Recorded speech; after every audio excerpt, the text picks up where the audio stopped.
Hello, this is Dr. Paul Cottrell, and I'd like to talk about the latest by the CDC. The numbers did go up on the dashboard, so we'll go over those. But please go to my store, the-studio-reykjavik.com. The link is in the description of this video, and make sure that you click the medicine tab to be able to see the uploaded PDFs that I have about different medical topics. And if you could, please donate on my website through Stripe, PayPal, or buy me a coffee to help support my news coverage. I really appreciate that.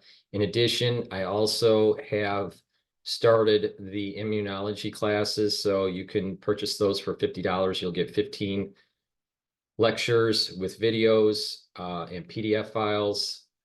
I cover a wide variety of topics involving the immune system. So here are the topics. Each one of these is a PDF and a lecture. I upload a new PDF and a lecture, video lecture each day for 15 days. It's only $50 for the whole module. And you can also get the pulmonology module for $50. And there's 22 lectures here with PDF files and videos.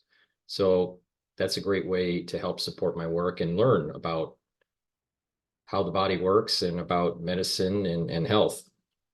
In addition, you can purchase ebooks on my website, and please go to my store and get the structural nanosilvers products that I have, such as the toothpaste and liquids and gels and soaps, lozenges, multivitamins.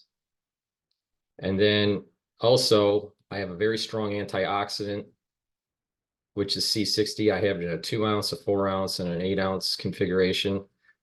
I have it in extra virgin olive oil, avocado oil, and coconut oil. I have a plethora of different supplements like D3, vitamin C, omega-3, ashwagandha root, Goodnight Formula, probiotics, resveratrol, vitamin B complex, turmeric, the magnesium and zinc, lignans, which is very important to get to improve your immune system, collagen, a digestive enzyme complex, which is very important. It's part of my protocol, and clarity factor. The reason why the digestive enzymes are so important is that not only do they break carbs, proteins, and lipids to help with digestion and absorption, but they also have, this also has a enzyme in there that will help to break up clots and help to break up glycoproteins.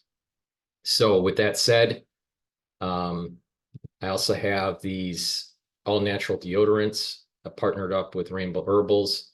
We've created these very high quality deodorants, and we have an even better bar for skincare. I have these anti-aging boxes at different price points to help you start on your journey to slowing down the aging process, improve your health, and boost your immune system. So with that, let's go to the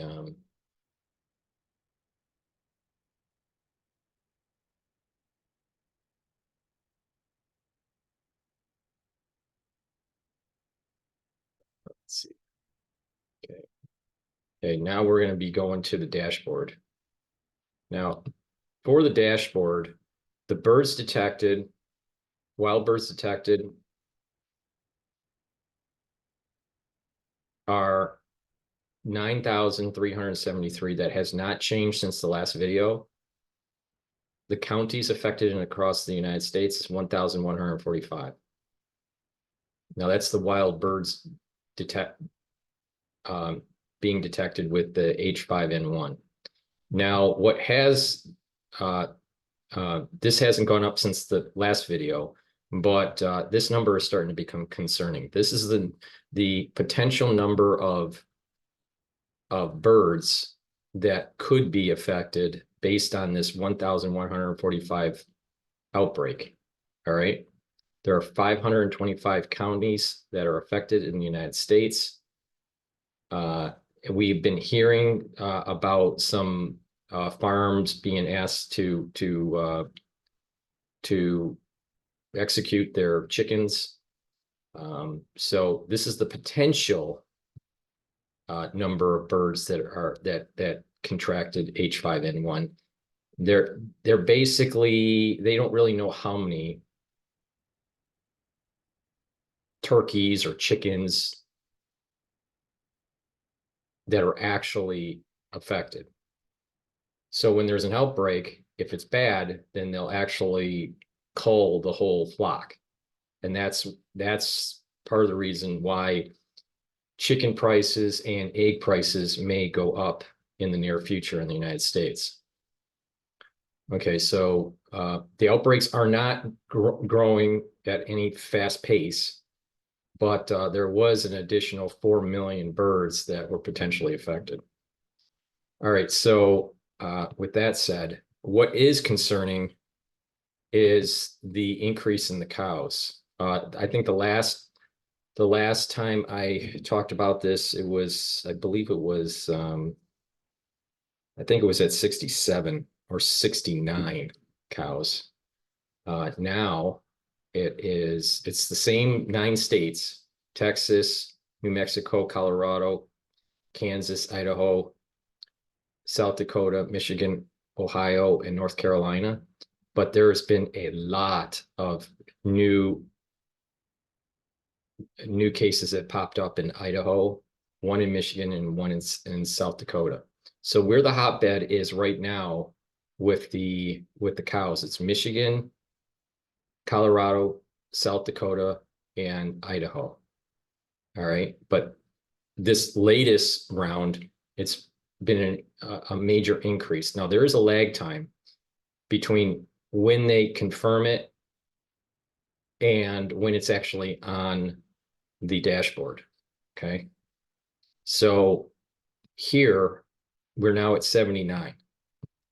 Now the number of people that contracted it this year is still 3.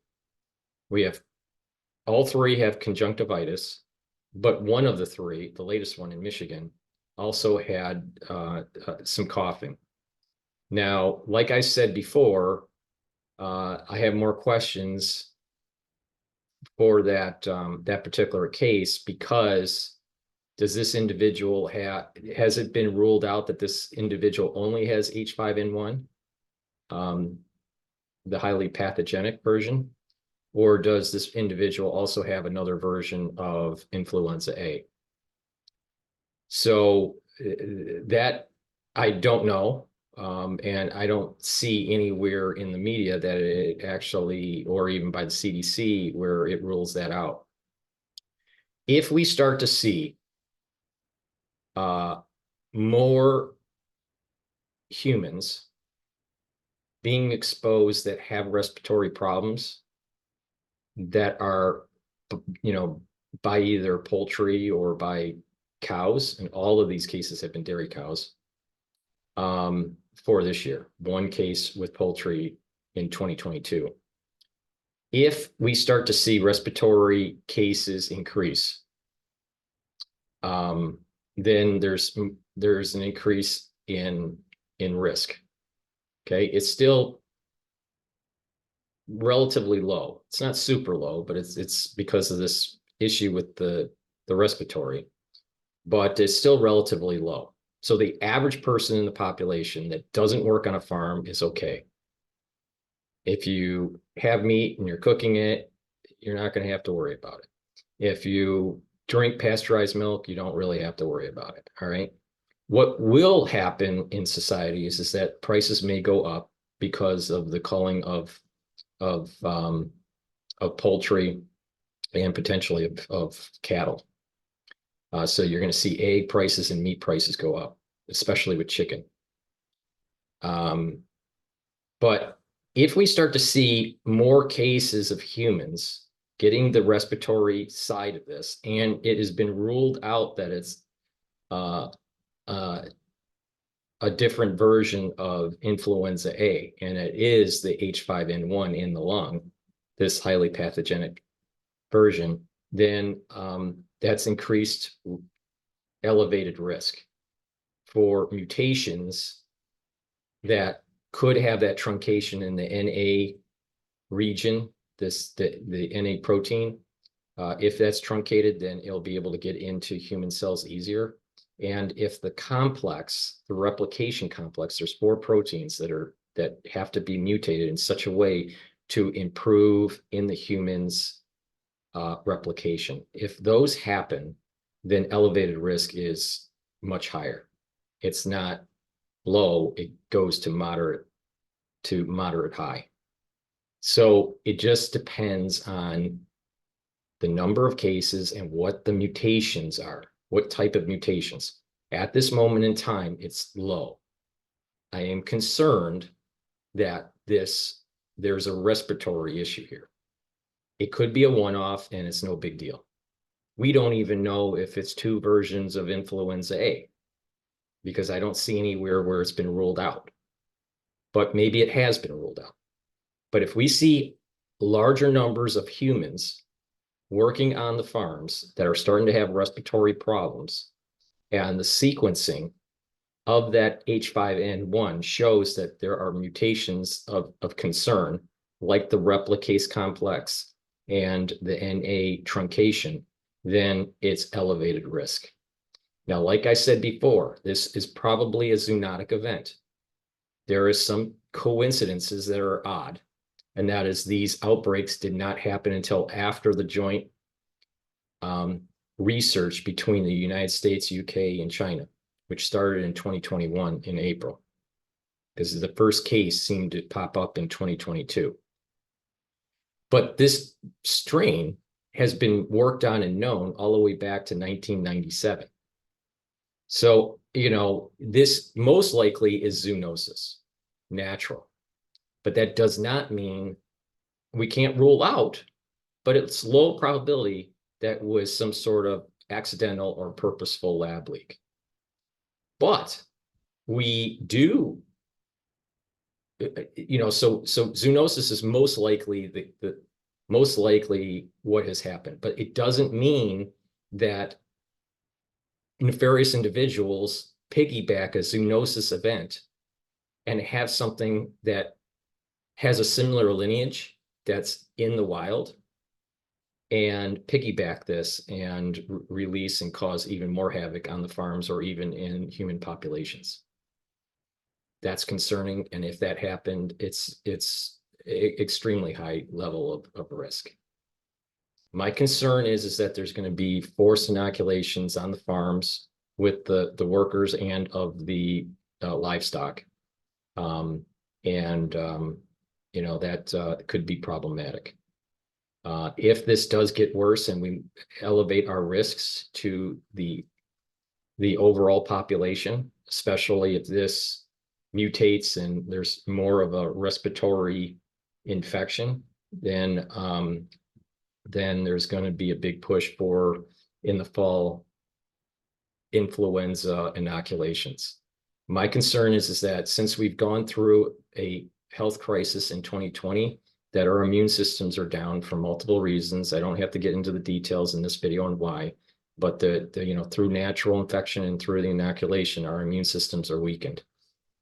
Additional inoculations are going to weaken the immune system. So we need to pay attention to this issue. It's still relatively low risk for the average. It's very low risk for the average population. There is a slightly elevated risk for workers on the farm because of this respiratory issue. In addition, I have not seen anything, and probably there will be a paper that's published, but I haven't seen anything, as of yet, to prove which type of receptor this individual that has the respiratory problem. Is it the upper receptors of the lung or the lower receptors of the lung? That's an important feature. So, so there's still questions to kind of figure out with this third case. This third case was in Michigan, and there is a plethora of new cases in Idaho. So we're now at 79, and for the dairy cows, and we need to be vigilant here. Risks are relatively low for people that are working on the farm as of right now. Most likely, we're going to see some, some sort of higher food costs because of extermination of poultry and eggs. They're probably going to be a problem too. If the respiratory infection starts to take hold in more farm workers and we start to see an elevated number of cases, that's going to start raising the risk for the overall population, especially if the NA truncation is in that in those cases. So just pay attention. Hopefully this just dies down, but as of right now, I'm just watching. I'm not super alarmed at all. I don't want to create some sort of panic. There is nothing to panic about at this moment in time, but just be aware that something could emerge naturally where this gets worse, or people that are nefarious piggyback off of a zoonosis event and release something that is much more problematic, that has a similar lineage. So please go to my store, the-studio-reykjavik.com, and help support my work by purchasing the products or donating. Also, please follow me on YouTube. I have 4 channels on YouTube. I have Brighteon, Bitchute, and Rumble. I have noticed that people get the notifications a little late when I do the premieres on YouTube. Sometimes you get it a notification almost 24 hours later, or a couple hours after the premiere. So please also follow me on X and on GETTR, because I will post when I am playing a video, especially a premiere. So please follow me on X and GETTR, also on YouTube, Brighteon, Bitchute, and Rumble, so you can get around the censorship and find my content. Please share my content. I greatly appreciate it. In addition, please help support my work by being a paid Patreon member on my channel. There are different tiers. The higher tiers, like tier 2, 3, and 4, you do get some access, limited access to some of my medical lectures as a benefit for being a higher tiered level Patreon subscriber. So that's a great way to help support my work. I have a large following, especially overseas, and they can't purchase my products. So for the ones that are watching me overseas in different countries, please, if you'd like to help support my work, please be a paid member either on Patreon, or you can donate on my website through Stripe, PayPal, or buy me a coffee, share my links, and purchase my lectures that I have for the medical lectures in pulmonology and in immunology. That's a great way to help support my work. I greatly appreciate all the support that you have provided me for the last 4 years or so, since we've been navigating through these different crises since 2020. And I'm just trying to give you my perspective on this. This is not something to worry about for the average person, but we have to be vigilant. Thank you for listening, and have a nice day.